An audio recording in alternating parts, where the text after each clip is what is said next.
Hello, my name is Clara Macias, and this is my PowerPoint for effective change for my critical assignment. As an introduction, I'm basing my PowerPoint on my former employer. I used to work for a tutoring company, which is based back east. They have different regional offices and operations throughout the country.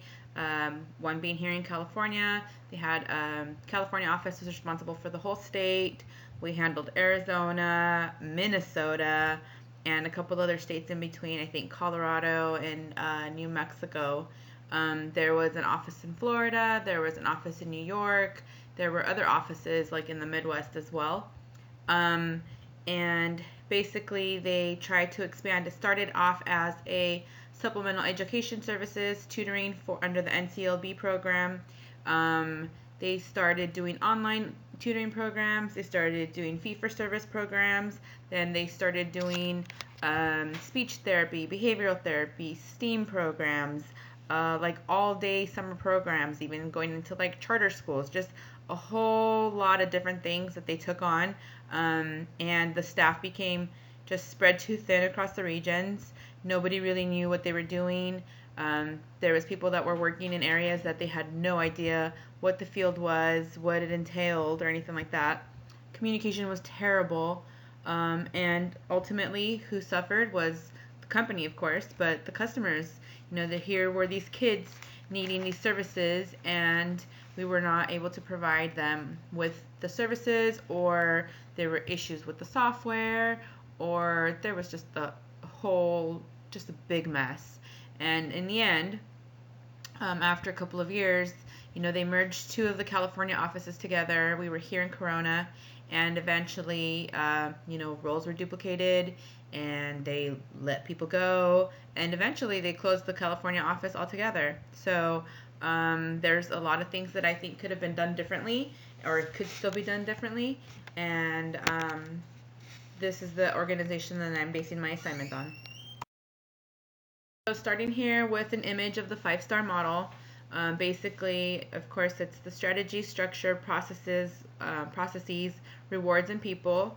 Strategy is the direction in which we want to go, the direction that the company wishes to grow in, head in.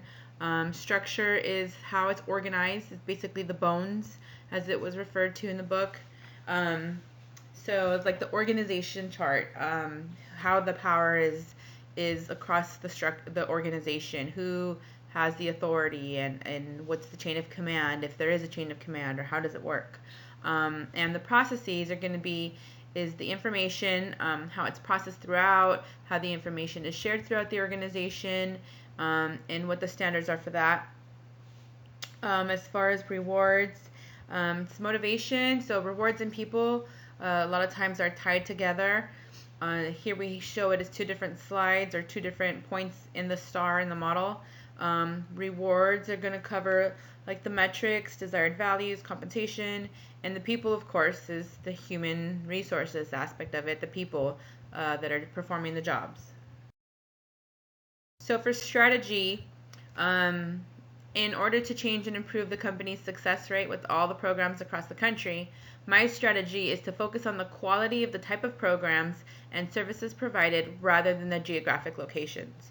So how the company was set up before was, as I had mentioned, they had geographically based offices. So, there was an office in Orange County and an office in San Bernardino.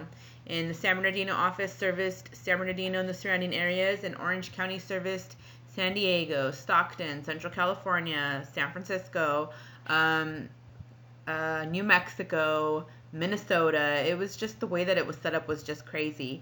And there was no rhyme or reason. It was just kind of whoever could take on this new geographic location would take it on. So I found myself traveling to Berkeley, to St. Paul, to, I don't know, just different places. And it was kind of fun, but at the same time, it just really didn't make sense because of the way that the geographic locations were set up. So I think that it would just make so much more sense that instead of being set up by geographic offices, which weren't even really geographic, that it be set up by the type of program. So it would be set up by like the speech therapy unit, the SES unit, or tutoring based unit, speech therapy unit, so behavioral therapy. So just based on the actual programs versus the geographic locations. Structure in this case is going to be functional structure. Of course, there's the CEO, and like I had just mentioned, so we have the educational support side of things, and then the therapy side of things. So on the educational support side, there's the NCLB, which is like the supplemental education services, the government-funded programs, and then there's the fee-for-service, which would be the private pay for tutoring, like you take your kid to Kumon Tutoring Center type of deal. And then there's the therapy side of it, which would have the speech therapy division and the behavior therapy division. I just see that, I know in my experience working for this company, my boss was a very smart woman, and she knew a lot of things, but she had no idea anything about speech therapy or behavior therapy. She wasn't a therapist. She was an educator, so she had no knowledge of that, and so it was hard for us to try to implement programs that we had no knowledge of, hire and train people with something we had no knowledge of. So I just think this is a better structure. It's just more functional for this type of industry, and I think this would be better for them. Processes would be the lateral processes. I think that's it's a great way to function. Of course, clear lines of communication. I have top to bottom on here, but I guess it's really not top to bottom. It's throughout. And employee empowerment. I really believe it's important to have empowerment. The way it was set up before, people could not make a decision without having to call corporate in Baltimore. So, it's 5 o'clock here. Guess what? Nobody's at corporate office anymore. And so it was hard to make decisions, hard to run a business, day-to-day operations, when you have this process that is just the chain of command. It was just so everything had to get approved by the CEO. And so I think that locally or by work unit, there should be some empowerment. Some people need to be empowered to make decisions. Of course, not huge financial decisions, but day-to-day decisions. What's best for the area that they're working in. Nobody knows that better than the people that are there. So I think that they need to be empowered to make those decisions. But there should also be consistency throughout. But there also needs to be the flexibility. So flexibility to be able to change, that things are not set in stone, and sometimes things just happen and laws change or procedures are going to change, and there needs to be the flexibility to be able to go with the flow and be able to move with that process, with the new process, and not have to stop everything that you're doing and rewrite the book on how to do things or how to communicate. Rewards. So for metrics, growth objectives and conversion, I really like the balanced scorecard approach, but I think that okay, so growth objectives and conversion. So with us, with the conversion, it was how many kids signed up for the tutoring, and then how many kids actually attended tutoring, and how many kids actually finished the programs. So, if they don't complete their full hours, a lot of times districts wouldn't pay for their services. So that's a really big deal on the education side of it, on the tutoring side of it, especially with the SES, the NCLB. So growth objectives, obviously, you want the programs to grow, you want the company to continue to expand. So I think it's something important to be measured, to be judged on how you are doing with that. Values and behaviors. There should be performance indicators measured by customer surveys or evaluations. I'm sorry. And I believe like 3 to 6 main standards that'll be measured. I really don't like, the whole check every single box. A lot of times there's just things that are just so generic and dumb that don't make any sense to really be on there. That's just my opinion. And then compensation, obviously competitive hourly rates and a total compensation package. You want to be able to not just recruit but also retain people, and you want to take care of your employees to make sure that they're doing a good job, and reward them for that, not just recognitions and whatever. People want to get paid at the end of the day. That's not the only motivating force, but of course that's a huge motivator for many people. And not just that, but the compensation. People have families, they need to have insurance, they want to go on a vacation. All that kind of stuff is all taken into account nowadays. The work-life balance thing. So that's all important. And as far as rewards and recognitions, I currently work with the county, and in our department in human resources, they have something that I really like. It's called Caught Living the Values.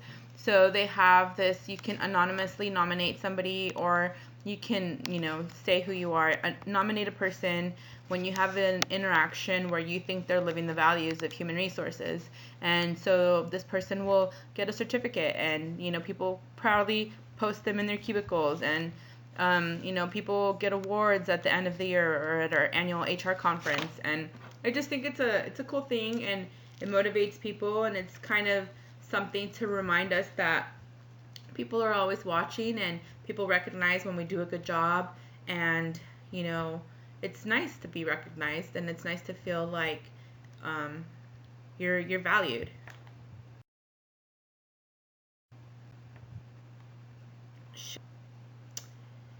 So as far as people, HR, it all starts with a great job spec and investing time in pre-screening, background checking, etc. Providing on-the-job training initially and on an ongoing basis as things change.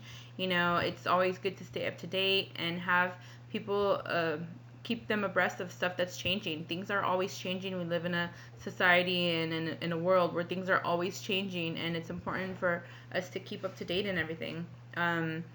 And interactive evaluations, again, in the county, they are just going over to this new system, and they call these evaluations, it's a performance evaluation, but they call them drive. And the whole idea is that as an employee, you're in the driver's seat, and you are setting your goals of what you want to accomplish in the upcoming years, and you're having a fluid conversation with your manager versus your manager checking boxes. And I really like this form of evaluation. It's a lot more interactive for the employee as well as for the manager, and I just think it's a good way to go.